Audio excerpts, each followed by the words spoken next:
In the eyes of Khrushchev, Stalin is tarnished by the horrendous crimes against comrades from his own party, having deviated from Leninism and Bolshevism and having betrayed the ideals of socialism. But it's precisely the reciprocal accusations of betrayal that contributed in a very important way to the tragedies which struck Soviet Russia, accusations that hasten or deepen the internal divisions in the leadership group from October 1917. How to explain these divisions? The dialectic of Saturn devouring her own children is certainly not a trait exclusive to the October Revolution. The consensus that presides over the overthrow of an old regime rejected by the majority of the people can inevitably crumble or wither at the moment in which they try to determine how the new order should be constructed.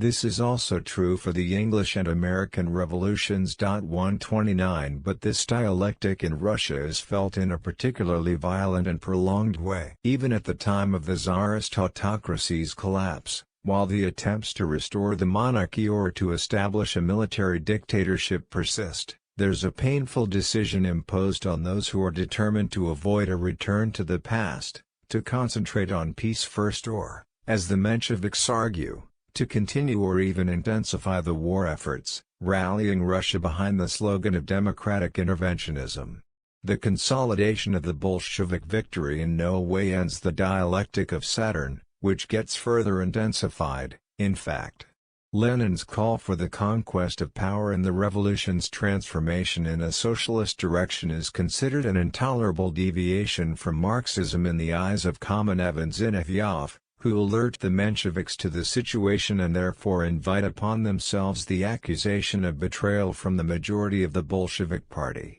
It's a debate that extends beyond Russia's borders and the communist movement itself. The Social Democrats are the first to cry out against the scandalous abandonment of orthodoxy, which excluded the possibility of a socialist revolution in a country that hadn't yet passed through full capitalist development, while both Karl Kautsky and Rosa Luxemburg condemned Lenin's embrace of the slogan "Land to the Peasantry" as an abandonment of the path toward socialism. Here, however, it's worth concentrating on the divisions that occur within the Bolshevik leadership group itself. The millenarian expectations that arise from a combination of circumstances, both objective and subjective, explains the particularly devastating strength demonstrated by the dialectic of Saturn, fear and indignation, universally shared, caused by the unspeakable carnage and conflict between different states as if they were Moloch, determined to sacrifice millions and millions of men on the altar of national defense, when in reality they are competing in an imperialist race for world hegemony.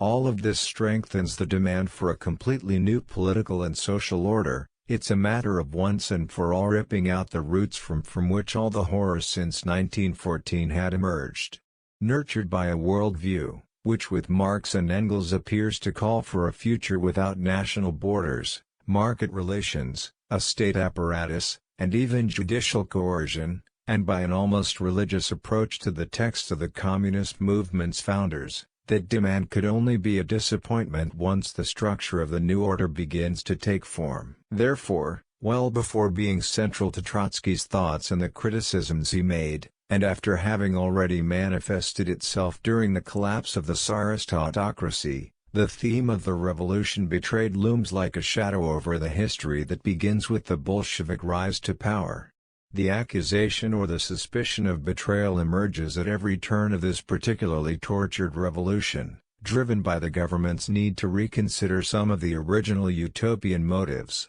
and in any case forced to moderate their grand ambitions given the extreme difficulties of the objective situation. The first challenges faced by the new political order is that represented by the dissolution of the state apparatus and by the continued widespread anarchy among the peasantry, who lack any state or national vision, and are therefore quite indifferent to the plight of the cities, which lack any sources of food, inclined to establish short-lived peasant republics. Anarchy was also present among deserters, already hostile to all forms of discipline. In this case, it's Trotsky who's labeled a traitor, who as leader of the army is on the front line in the restoration of centralized power and the very existence of the state. At this time it's the peasantry, the deserters and outcasts who lay claim to the authentic socialism and the true Soviets, and who longed for Lenin and who consider Trotsky and the Jews to be value usurpers. 131 can place in that same context the revolt in 1921 by sailors in Kronstadt.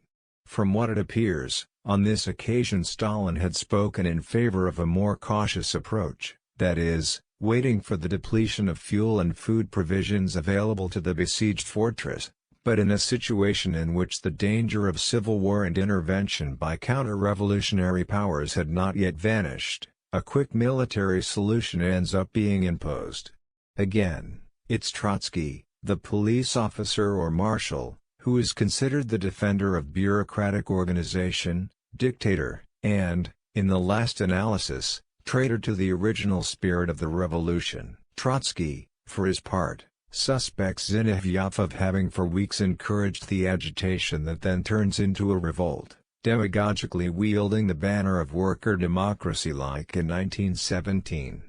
131 Judging from these events, the first accusation of betrayal is an inevitable step in all revolutions, but it's especially painful when it's a revolution carried out in the name of the state's withering away, from the moment of the old regime's overthrow up until the construction of the new order, from the libertarian phase up until the authoritarian phase. Naturally, the accusation or suspicion of betrayal is tied to personal ambitions and the struggle for power.